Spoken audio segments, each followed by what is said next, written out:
Baiklah jemaat Tuhan yang terkasih, sebelum mendengarkan firman Tuhan, mari kita bersatu di dalam doa.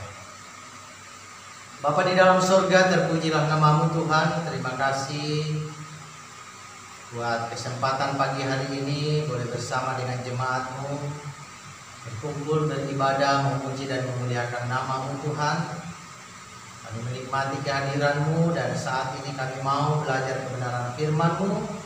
Roh Kudus kiranya bimbing kami, dan juga hamba-Mu, nyatakan kuasa-Mu di dalam hamba-Mu, menyampaikan firman-Mu seturut kehendak-Mu. Kami sambut firman-Mu di dalam nama Tuhan Yesus. Haleluya, amin.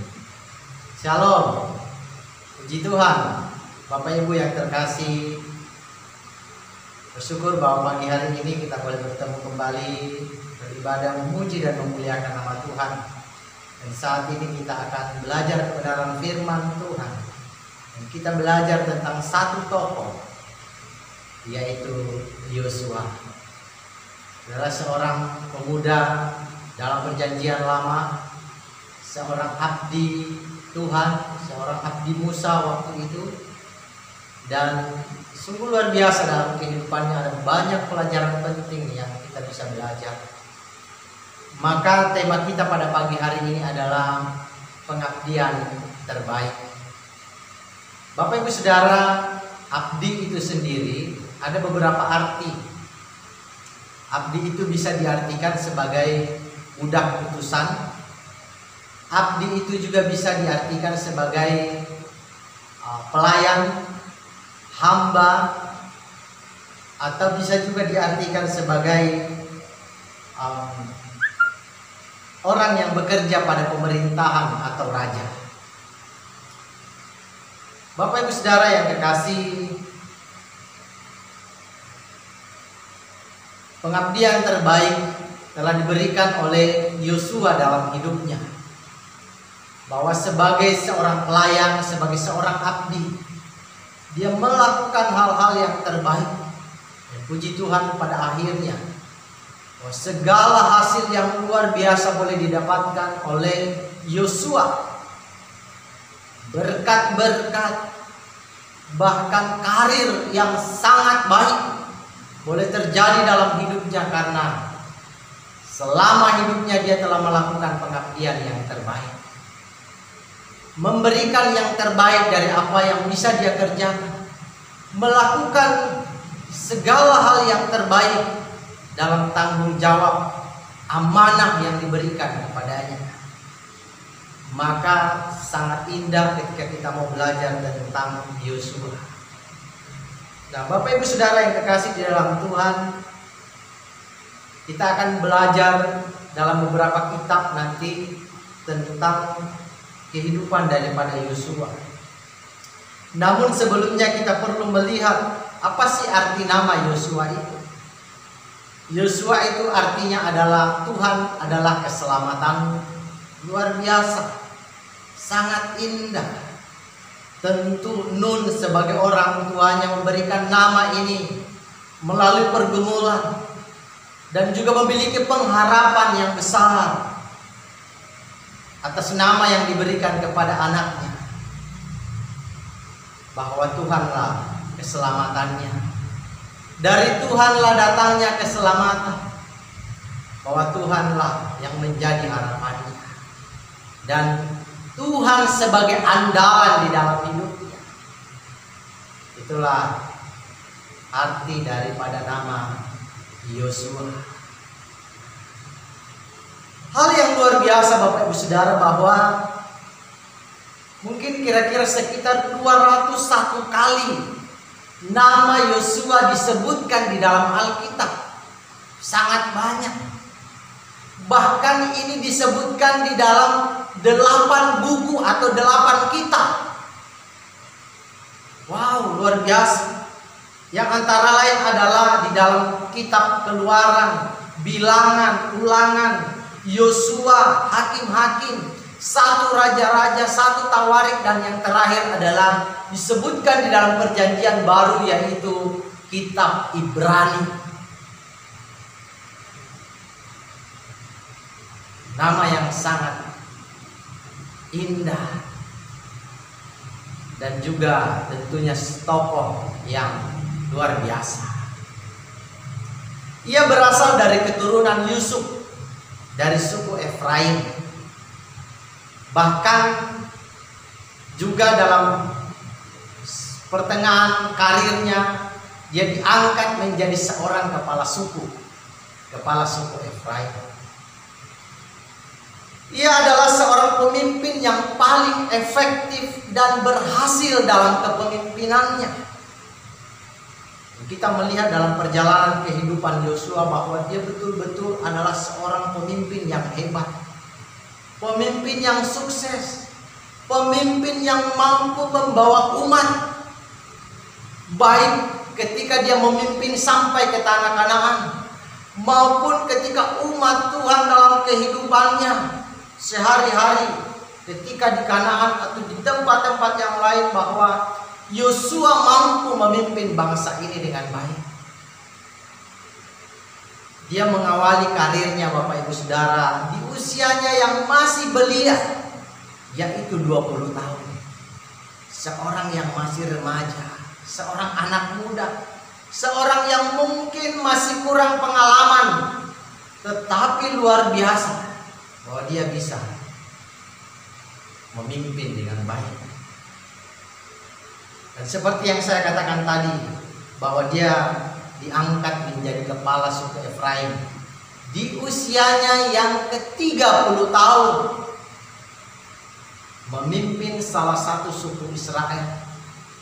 Bukanlah perkara yang mudah, tapi Yosua dapat melakukan tugas itu dengan baik. Dan di usianya yang ke-50 atau sekitar 60 tahun, dia menggantikan Musa menjadi pemimpin besar, memimpin bangsa Israel yang waktu itu mereka bahwa belum masuk ke tanah Kanaan, mereka masih ada di seberang sungai Yordan. Dan Musa waktu itu meninggal, dan memang Yosua telah disiapkan. Dan akhirnya ketika Musa meninggal, dia diangkat, dia dipanggil oleh Tuhan, dia ditetapkan oleh Tuhan untuk menggantikan Musa sebagai pemimpin, membawa bangsa Israel menyeberangi sungai Yordan dan masuk ke tanah Kanaan. Dan usianya yang terakhir adalah sampai wafatnya, yaitu berusia 110 tahun. Luar biasa Bapak Ibu Saudara yang kekasih. Pertanyaannya adalah, bagaimanakah ciri-ciri abdi yang baik itu? Ya tentu menurut kitab Yosua, tentu menurut tokoh Yosua itu sendiri. Hal-hal apa yang telah dia lakukan, karakter apa yang dia miliki, sehingga dia disebut sebagai abdi yang baik atau telah memberikan pengabdian yang terbaik. Yang pertama yaitu setia. Yosua ini adalah seorang yang setia.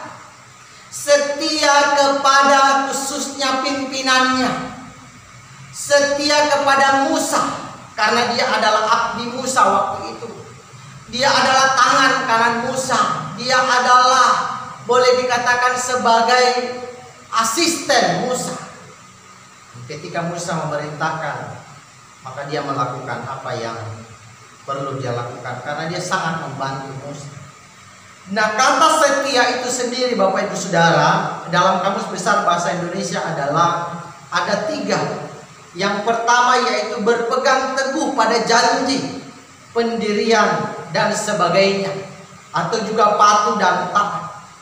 Jadi orang yang setia adalah seorang yang taat dan bertanggung jawab melaksanakan kewajibannya walaupun itu berat. Itu contoh orang yang setia, bahwa tanggung jawab apapun yang diberikan kepadanya dia tetap setia. Dia tetap melakukan tugas itu, dia tidak menyerah, dia tidak putus asa, dia tidak memberikan tugas itu kepada orang lain karena menganggap bahwa ini berat, ini membuat saya rumit, ini membuat saya kewalahan. Tidak, seorang yang setia adalah seorang yang tetap melakukan tanggung jawab ini, seorang yang bekerja keras untuk mengerjakan tugasnya dengan sebaik-baiknya, walaupun memang itu cukup berat. Yang kedua adalah tetap dan teguh hati dalam persahabatan dan sebagainya. Ini adalah khususnya digambarkan seorang yang setia kepada suami atau istrinya. Selama ini kita menganggap kesetiaan hanya mungkin sebatas ini saja, bahwa setia itu adalah orang yang setia kepada pasangannya.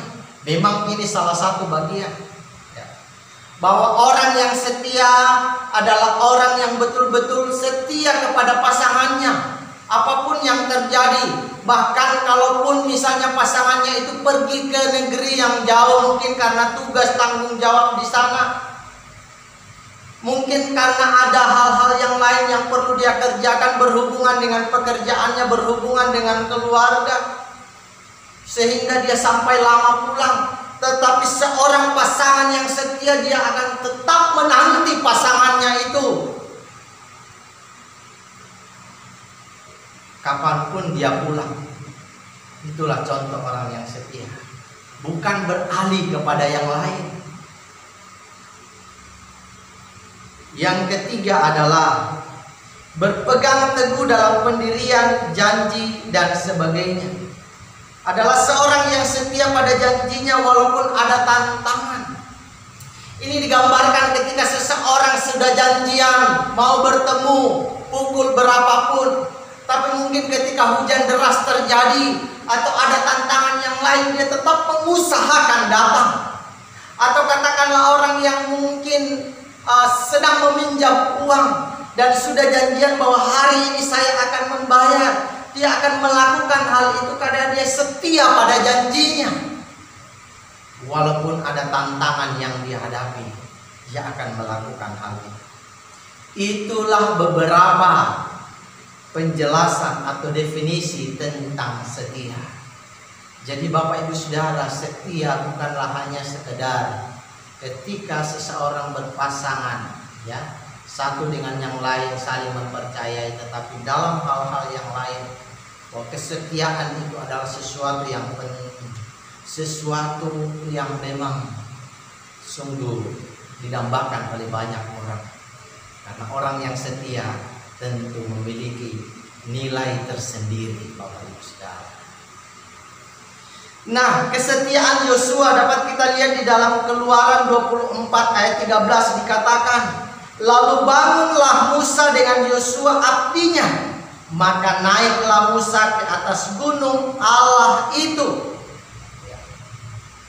Bapak Ibu Saudara yang kekasih di dalam Tuhan, ketika Tuhan memerintahkan Musa naik ke atas gunung Sinai untuk bertemu dengan Tuhan di sana, Musa mengajak abdinya. Tapi memang dalam perjalanan bahwa abdinya ini harus tinggal, ya, mungkin katakan di lereng gunung Sinai itu, dia tinggal dan dibuatkan perkemahan di situ.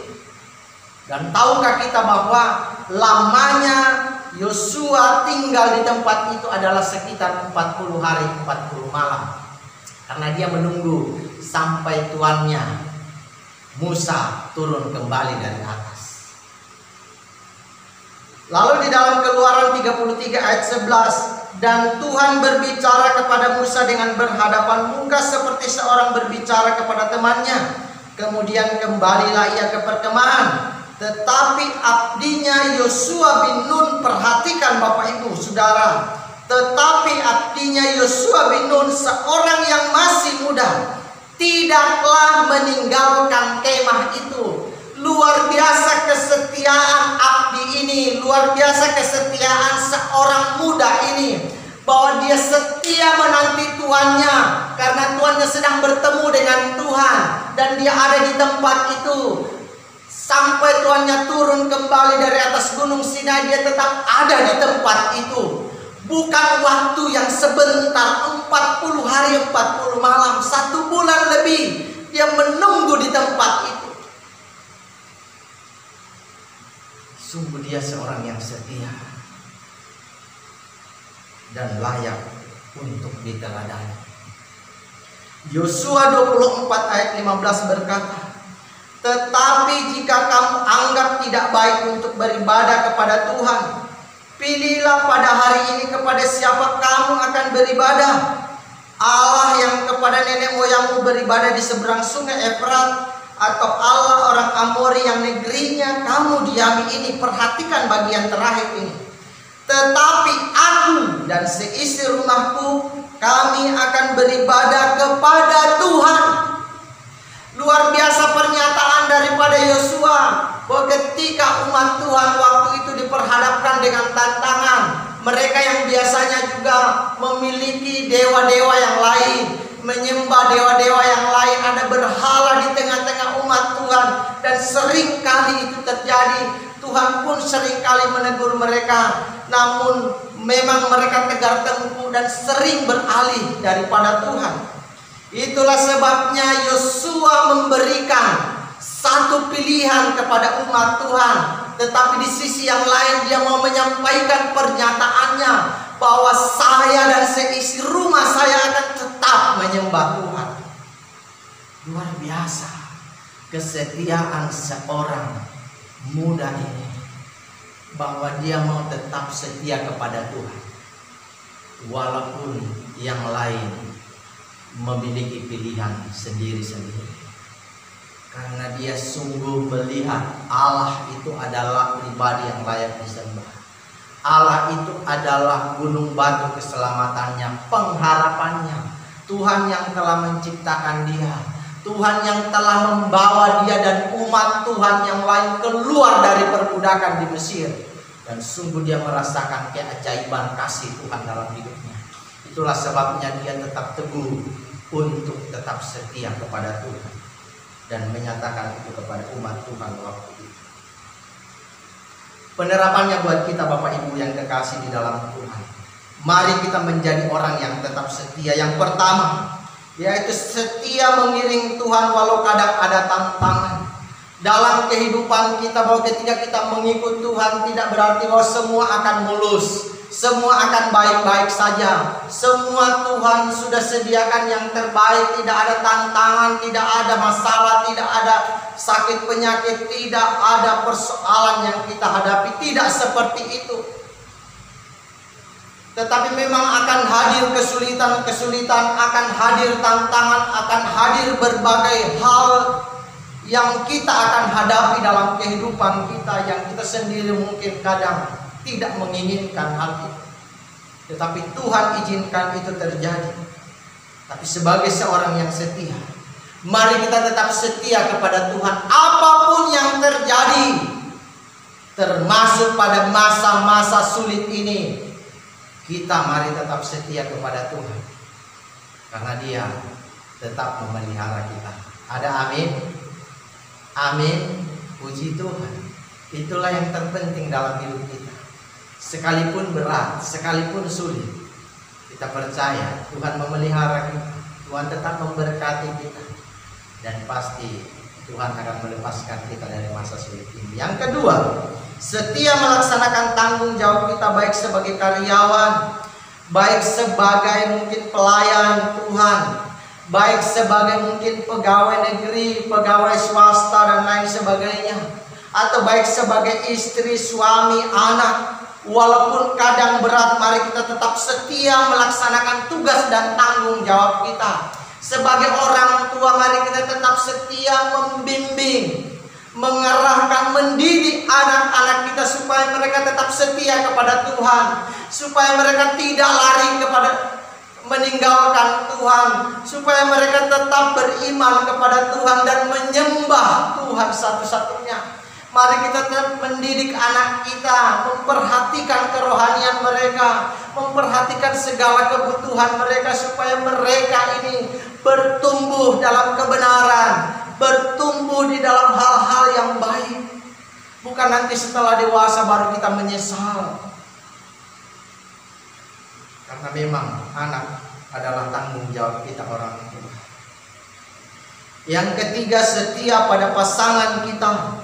Walau kadang ada perbedaan yang terjadi antara kita dengan pasangan kita, bahkan mungkin kadang terjadi perselisihan, mari Bapak Ibu yang kekasih di dalam Tuhan, kita sudah dipersatukan di dalam Tuhan dengan janji nikah, janji suci yang telah kita ucapkan ketika kita memasuki pernikahan kudus, bahwa kita mau mengasihi dia dalam suka maupun duka, dalam sehat maupun dalam sakit, dalam ketika dia berhasil, dalam kelimpahan maupun dalam kekurangan, kita tetap mau mengasihi pasangan kita. Apapun yang terjadi, mari kita tetap setia kepada pasangan kita.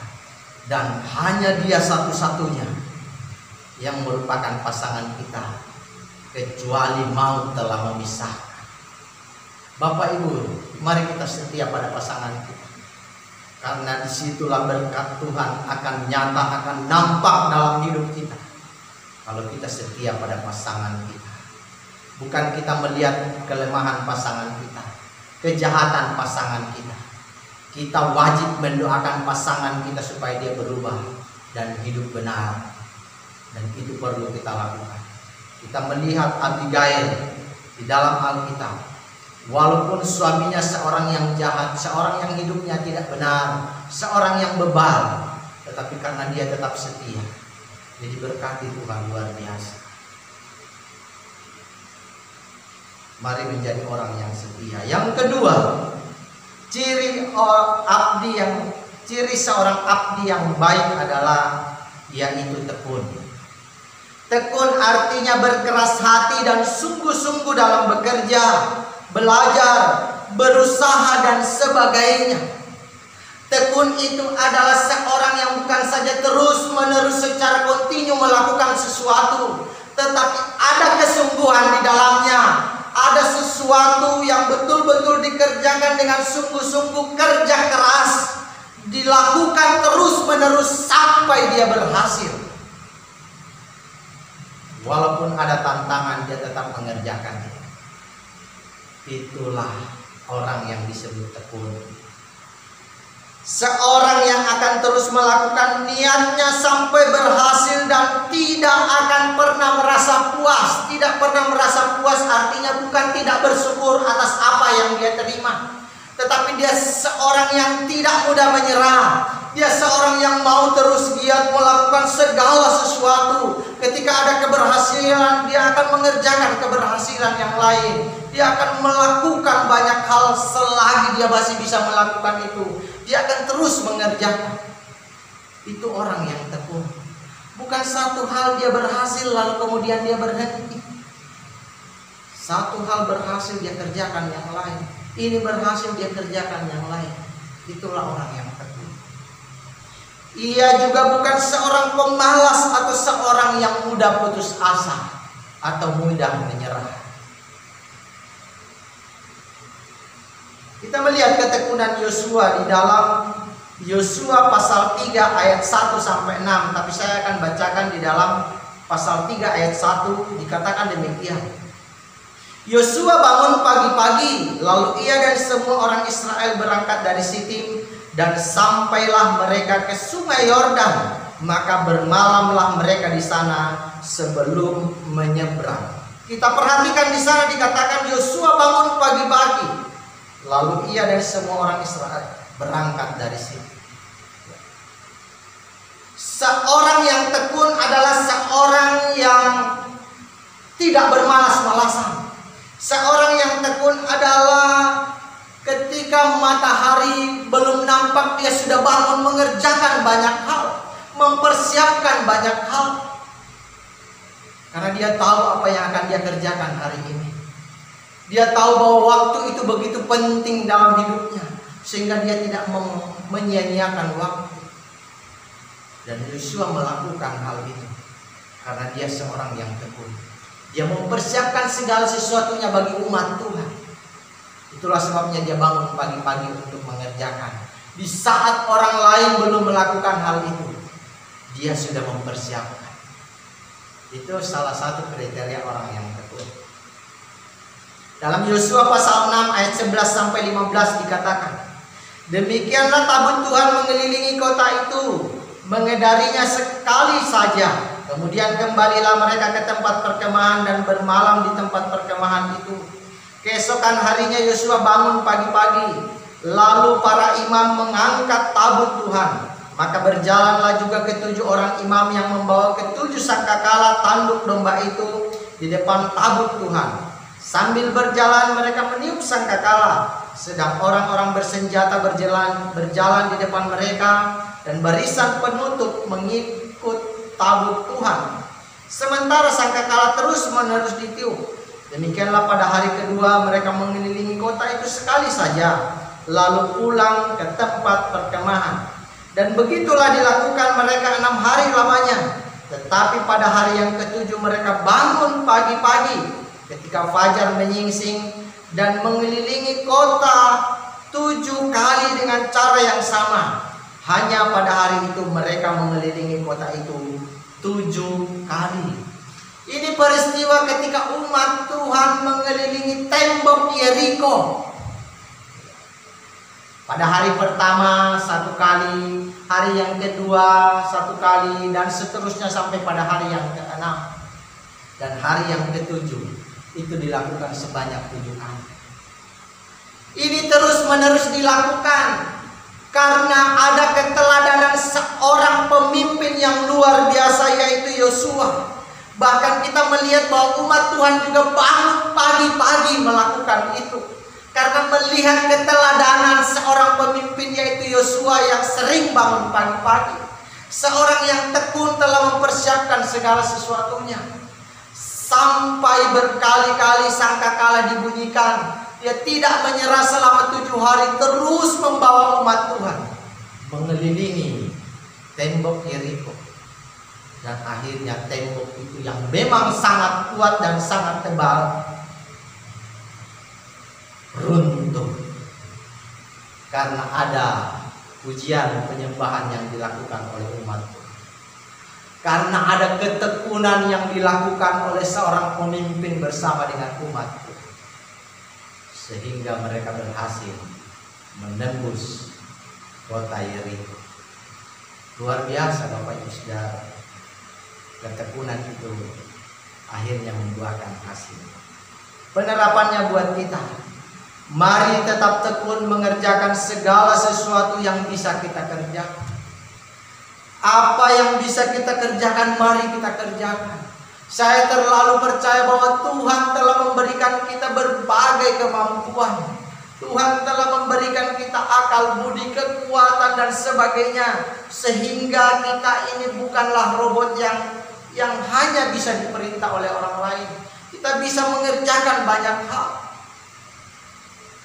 Dan karena itu, apa yang bisa kita kerjakan saat ini, mari kita kerjakan. Kita jangan hanya berdiam diri saja, hanya merenungi nasib kita, tapi kita harus bekerja. Kita harus terus melakukan apa yang bisa kita kerjakan. Percaya Bapak Ibu Saudara, bahwa apa yang kita terus-menerus kerjakan pasti akan membuahkan hasil. Ada amin? Puji Tuhan. Ada ungkapan Yesus dalam Yohanes 9 ayat 4 dikatakan, kita harus mengerjakan pekerjaan Dia yang mengutus aku. Perhatikan, selama masih siang akan datang malam di mana tidak ada seorang pun yang dapat bekerja. Selagi hari masih siang, selagi hari masih terang benderang, selagi masih ada waktu Bapak Ibu Saudara, mari kita berdaya gunakan segala apa yang kita miliki. Kita kerjakan apa yang kita kerjakan dengan sebaik-baiknya.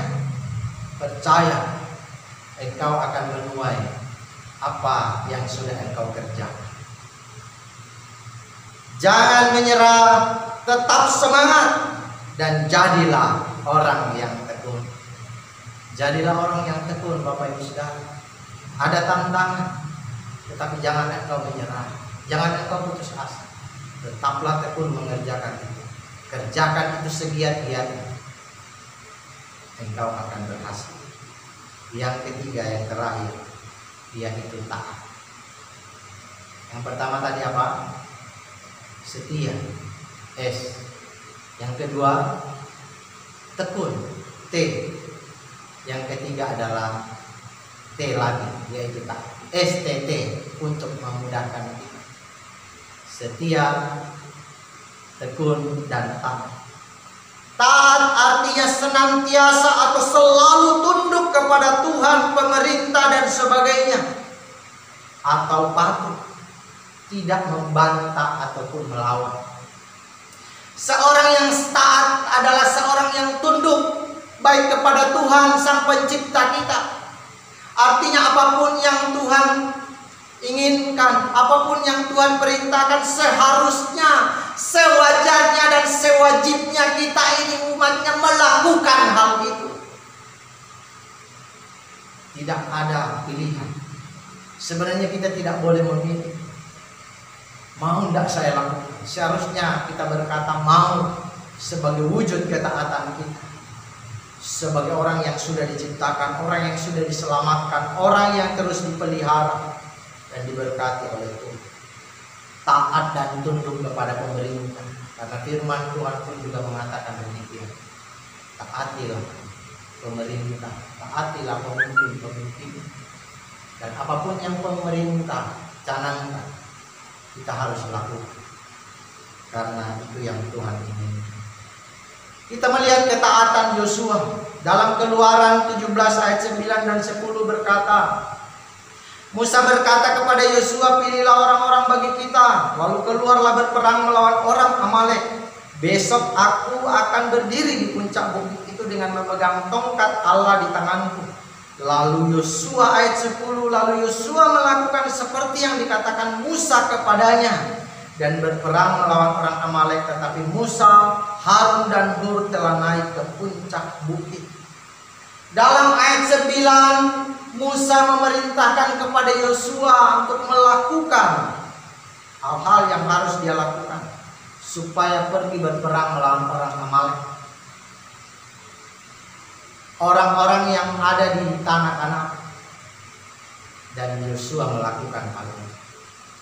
Ini adalah abdi yang taat. Apapun yang diperintahkan pemimpinnya dia lakukan. Dia taat. Kita contoh ketaatan tentara. Bapak Ibu Saudara, bahwa apapun yang diperintahkan pemimpinnya, mau itu malam, mau itu subuh, bahkan mungkin istrinya mungkin sedang melahirkan, dia harus pergi mengerjakan tugas itu. Karena itu perintah. Dan dia melakukan hal itu. Maka seharusnya lah kita demikian.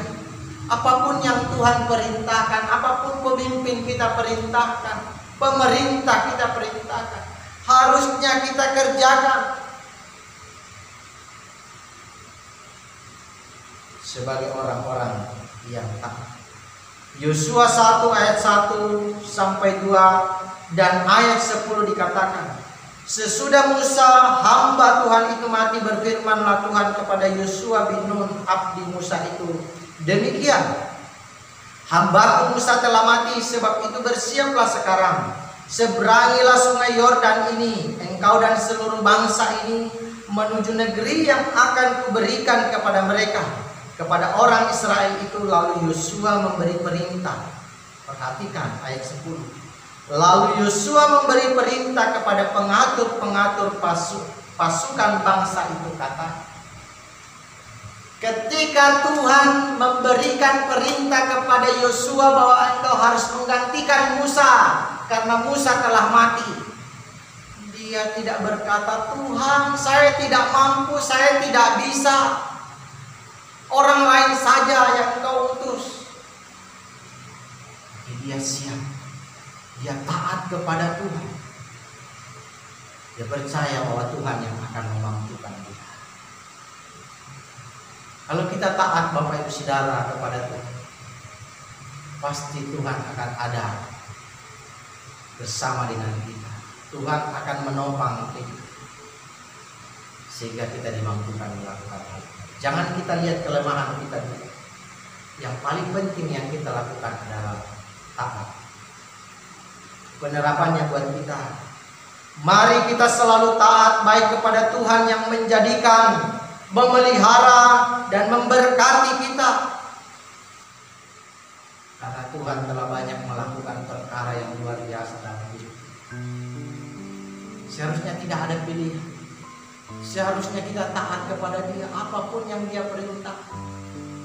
Mari kita lakukan. Dan apapun yang Dia larang, jangan coba-coba kita lakukan.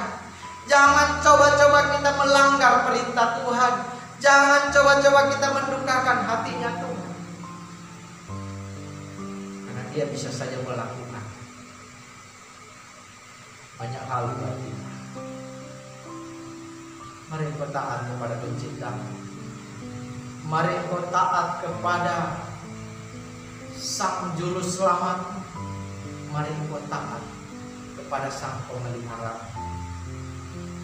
Yang berikutnya adalah taat kepada pemerintah.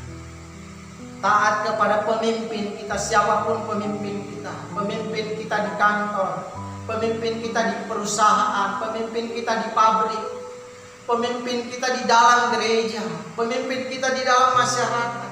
Mari kita taati mereka, karena mereka ditetapkan Tuhan untuk memimpin kita.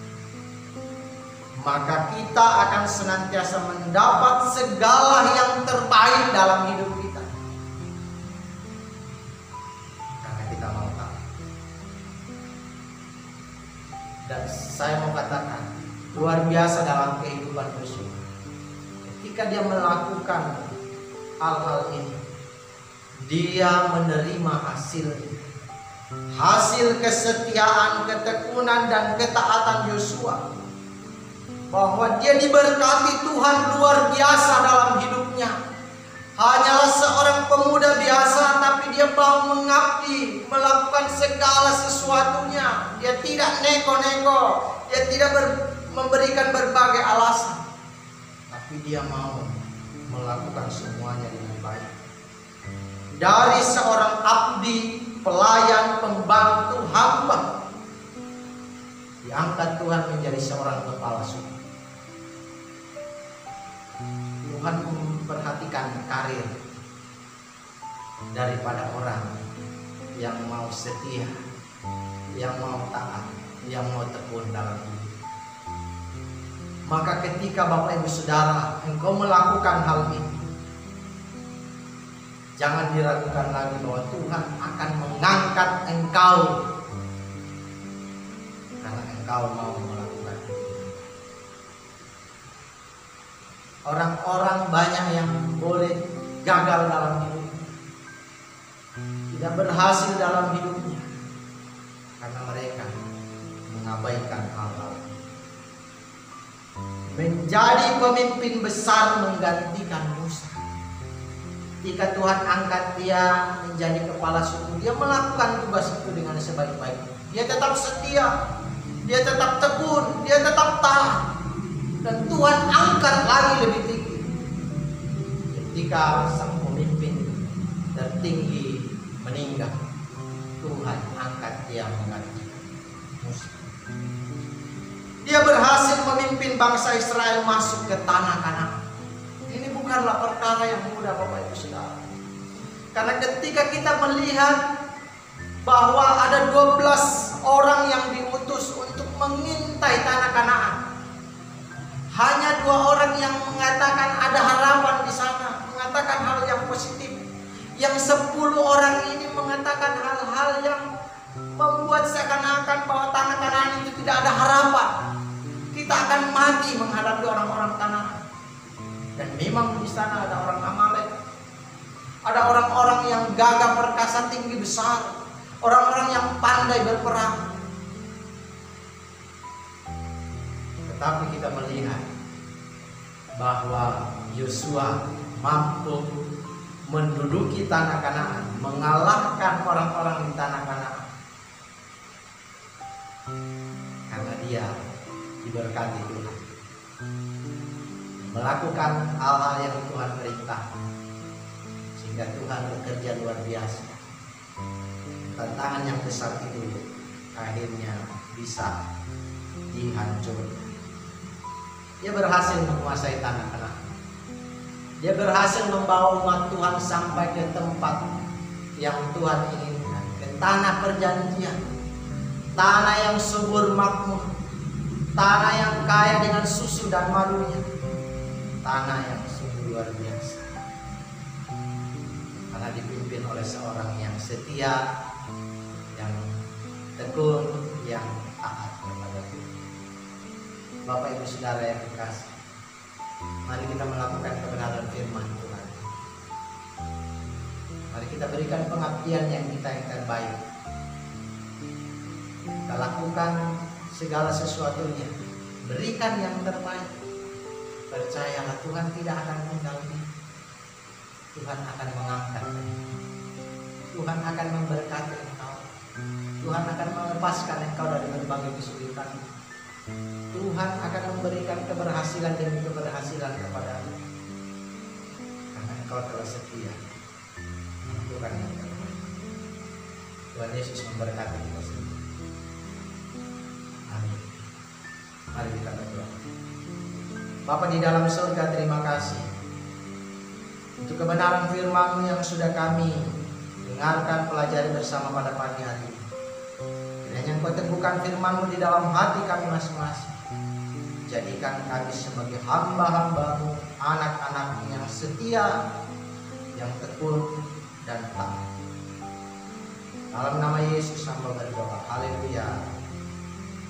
Jemaat Tuhan yang kekasih, arahkanlah hatimu, pikiranmu kepada Tuhan dan terimalah berkat. Allah Tritunggal, Bapa, Putra dan Roh Kudus, kiranya memberkati Bapak Ibu Saudara dengan berkat-berkat rohani, dengan berkat-berkat jasmani, memberkati keluargamu, rumah tanggamu, memberkati pekerjaanmu, usahamu, pendidikan anak-anakmu dan seluruh hidup.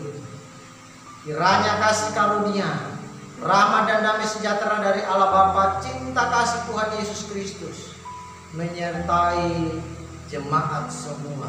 Haleluya. Amin. Puji Tuhan. Tuhan Yesus memberkati kita semua. Shalom.